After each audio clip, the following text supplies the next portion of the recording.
ചോദിച്ചു കഴിഞ്ഞപ്പോൾ അവർ പറഞ്ഞു ഇവിടെ പാർക്കിങ്ങിൽ ഇട്ടുണ്ടെന്ന് പറഞ്ഞു. അതിനൊരു നമ്പർ തന്നിട്ടുണ്ട് 00320 എന്നും പറഞ്ഞു. അപ്പോൾ നമ്മൾ ഇതുണ്ടോ റെൻ്റൽ പിക്കപ്പ് എന്ന് പറഞ്ഞു. ഇവിടെയാണ് റെൻ്റൽ പിക്കപ്പ്. അതിലോട്ട് നേരെ പോയാൽ മതി. അവിടെ ഉണ്ട് വണ്ടി, നമുക്ക് അവിടെ പോയി എടുക്കാം. ലിഫ്റ്റ് വഴി താഴത്തോട്ട് പോകണം. ഇവിടെ നിന്ന് ഇതിങ്ങനെ കുറേ എക്സ്ക്ലവേറ്റർ ഉണ്ടായിരുന്നുണ്ടോ താഴത്തോട്ടൊക്കെ. അങ്ങനെ നമ്മളിങ്ങനെ ഇറങ്ങി പോണേ. ഇതുണ്ടോ ഇതിൻ്റെ താഴത്തോട്ട് ഇറങ്ങി പോകണം. താഴത്തോട്ട് പല ഇതുമുണ്ട്, സ്ഥലത്തോട്ടാണ് പോണേ. റെൻ്റൽ പിക്കപ്പ് എന്ന് എഴുതി വെച്ചേക്കണം. ബോർഡൊക്കെ നോക്കി വേണം നമുക്ക് പോകാൻ.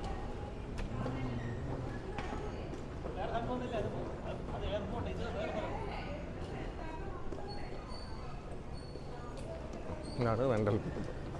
നമ്മൾ അവസാനം കറങ്ങി തിരിഞ്ഞ് എത്തിയിട്ടോ. സിസ്റ്റമാറ്റിക് ആയതുകൊണ്ട് കണ്ടുപിടിക്കാൻ എളുപ്പമാട്ടോ. ഇതൊരു എയർപോർട്ട് പോലെ തന്നെ ഫീൽ ചെയ്യും നമുക്ക്. നമ്മൾ കണ്ടില്ല ഇതുവരെയായിട്ടും. എവിടെയാണ് ഇതാണെന്ന് തോന്നുന്നു. ഇനി ഇവിടുന്ന് ഓർലാൻഡോയ്ക്ക് 4 മണിക്കൂർ ചില്ലറയുണ്ട്. നമ്മൾ ഓർലാൻഡോയ്ക്കാണ് ഇനി പോകുന്നത്.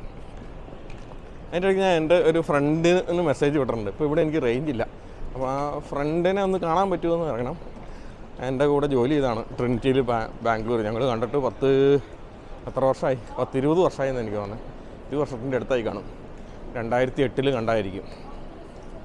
അപ്പോൾ അതൊക്കെ ഒരു റെയർ മീറ്റിംഗ് ആയിരിക്കും. ഇവിടുത്തെ വണ്ടികൾ കണ്ടോ? നമ്മളിതുപോലത്തെ വലിയൊരു വണ്ടിയാണ്, 12 സീറ്ററാണ്. ഇന്ന് കണ്ടോ ഷവർലയുടെയൊക്കെ വണ്ടിയുടെ സബർബൻ സാധനം. ഈ വണ്ടിയിലാണ് നമ്മൾ സെൻട്രൽ ഏഷ്യ പോയി ഇപ്പോൾ എടുത്തത്. അതിൻ്റെ പുതിയ മോഡലാണ്, ലേറ്റസ്റ്റ് മോഡൽ. കണ്ടോ അതിൻ്റെ നീളം കണ്ടോ? ഒരു 407 അത്ര ഉണ്ട്. Chevrolet suburban. അങ്ങനെ നമ്മുടെ വണ്ടി കിട്ടിയിട്ടോ. ഇതാണ് വണ്ടി. കണ്ടോ കിടുക്കാച്ചി സാധനം. നമ്മുടെ നീട്ടം കണ്ടോ?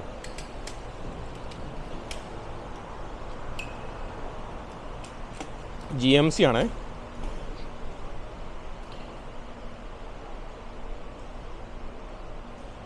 ട്വൽവ് സീറ്ററാണ്. അടിപൊളിയല്ലേ? ലിമോസിനൊക്കെ പോലെ ഭയങ്കര നീട്ടം, നമ്മളൊരു വാൻ്റെ പോലെ.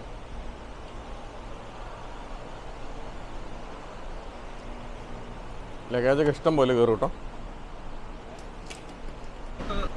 അങ്ങനെ വണ്ടി കിട്ടി. വണ്ടി കയറണമെങ്കിൽ തന്നെ ഒരു ഏണി വേണേ. കണ്ടോ ഇതാണ് വണ്ടി. സീറ്റ് കണ്ടോ? ഇത് നമ്മളെ ഇറങ്ങിയ എയർപോർട്ടിൻ്റെ ഇപ്പുറത്തോടെ കറങ്ങി അടിച്ച് നമ്മൾ വന്നേക്കണേ. കണ്ടോ?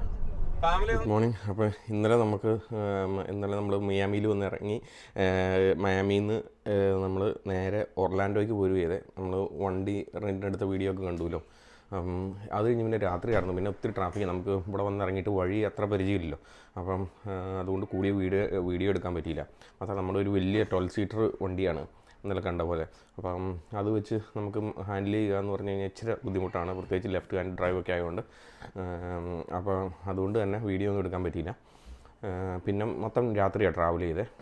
അതുകൊണ്ട് തന്നെ അങ്ങനെ നമ്മളിവിടെ ഒർലാൻഡോയിൽ എടുത്ത അക്കോമഡേഷനിൽ വന്നു. ഇതൊരു നമ്മളൊരു Airbnb പോലെ ഒരു വലിയൊരു വീടാണ് എടുത്തിരിക്കുന്നത്. ഒരു 5 ബെഡ്റൂം വീട്. നല്ല സ്പേഷ്യസ് വീടാണ്, അടിപൊളിയാണ്. ഞാൻ കാണിച്ചു തരാം. റൂമൊക്കെ ഇതുപോലത്തെ റൂമുകളാണ് എല്ലാം. ഇതാണ് നമുക്ക് അവിടെ റൂം. ഇത് പിള്ളേർക്കൊക്കെ ഇതുപോലെയുണ്ട്. ഇത് ഒരു ഡബിൾ ബെഡ്റൂം.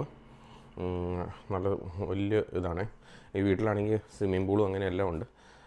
പിന്നെ ഒരു കബോർഡുണ്ട്, വാക്കിൻ കബോർഡുണ്ട് ഡ്രസ്സുകളൊക്കെ ഇടാൻ വേണ്ടി. പിന്നെ ടോയ്ലറ്റ് നല്ല സ്പേഷ്യസ് ടോയ്ലറ്റാണ്. ടോയ്ലറ്റും കുഴപ്പമില്ല. ടോയ്ലറ്റ് നല്ല വലിപ്പമുണ്ട്. ഷവറൊക്കെ ആയിട്ട് ഹോട്ട് വാട്ടറൊക്കെ ഉണ്ടായിരുന്നു കേട്ടോ. നല്ല സ്പേഷ്യസാണ്. അങ്ങനെ നല്ല സ്പേസുള്ള വീടാണ് ഇത്. മേളിൽ ഇതുപോലത്തെ 5 ബെഡ്റൂമുണ്ട്. അവിടെ വരണം. 5 എണ്ണം അല്ല, 4 എണ്ണം മേളിൽ. ഇവിടെ വരണം. പിന്നെ താഴെയാണെങ്കിലും നല്ല സ്പേഷ്യസാണ്. താഴത്തോട്ട് പോയാൽ വലിയ ലോഞ്ചുണ്ട്. അതിനോട് ചേർന്ന് ഓപ്പൺ കിച്ചണുണ്ട്. അതുണ്ടോ? ഇതാണ് താഴത്തെ ലോഞ്ച്. അത് കഴിഞ്ഞ് അവിടെ കിച്ചൺ. അങ്ങനെ ഓപ്പൺ കിച്ചണാണ്. അത് കഴിഞ്ഞ് ഇവിടെ ഡൈനിങ് ഏരിയ ഇവിടെയുണ്ട് നടുക്ക്. അതിൻ്റെ സൈഡിൽ ലോഞ്ച്, പിന്നെ പുറത്ത് പൂളുണ്ട്. ഇതൊരു പ്രൈവറ്റ് പൂള് പോലെയാണ് പണിതിരിക്കുന്നത്. പ്രൈവറ്റ് പൂള് പോലെ ചുറ്റും മതിലും എല്ലാം കെട്ടി മുകളിൽ ഗ്ലാസ്സൊക്കെ ഇട്ട് ആണ്. ഇപ്പോൾ ഞങ്ങൾ 10 പേരുണ്ട്. 10 പേർക്ക് ഇഷ്ടം പോലെ സ്പേസ് ഉണ്ട്. ഒരു 2 പേര്, ഒരു 12 പേർക്ക് ഓക്കെ ആയിരുന്നു ശരിക്കും. 12 പേർക്ക് സുഖമായിട്ട് താമസിക്കാനുള്ളതുണ്ടായിരുന്നു. ബെഡ് 2 എം ടി ആണ്. പിന്നെ നമ്മൾ ബജറ്റൊക്കെ സേവ് ചെയ്യാൻ വേണ്ടി ഇപ്പോൾ ആൾക്കാരെന്നോട് ചോദിക്കാറ് നിങ്ങൾ ട്രാവൽ പോകുമ്പോൾ എങ്ങനെയാണ് പൈസ ഇത് ചെയ്യുന്നത്. ഇതുപോലെ നമ്മൾ കുക്കിങ്ങൊക്കെ ചെയ്യുകയാണ്. നമ്മൾ ചോറൊക്കെ ഉണ്ടാക്കുന്നുണ്ട്. രാവിലെ ഓംലെറ്റൊക്കെ ഉണ്ട്, ബ്രെഡും ഒക്കെ ആയിട്ട്. കവിതയും ചേച്ചിയൊക്കെ ഭയങ്കര തിരക്കാട്ടോ രാവിലെ ബ്രേക്ക്ഫാസ്റ്റ് ഉണ്ടാക്കാൻ. ലിയോസ് എഴുന്നേറ്റ് വന്നിട്ടില്ല. ബേബിച്ചേട്ടൻ രാവിലെ 5 മണിക്ക് എഴുന്നേറ്റു, 2 മണിക്ക് കിടന്നെങ്കിലും.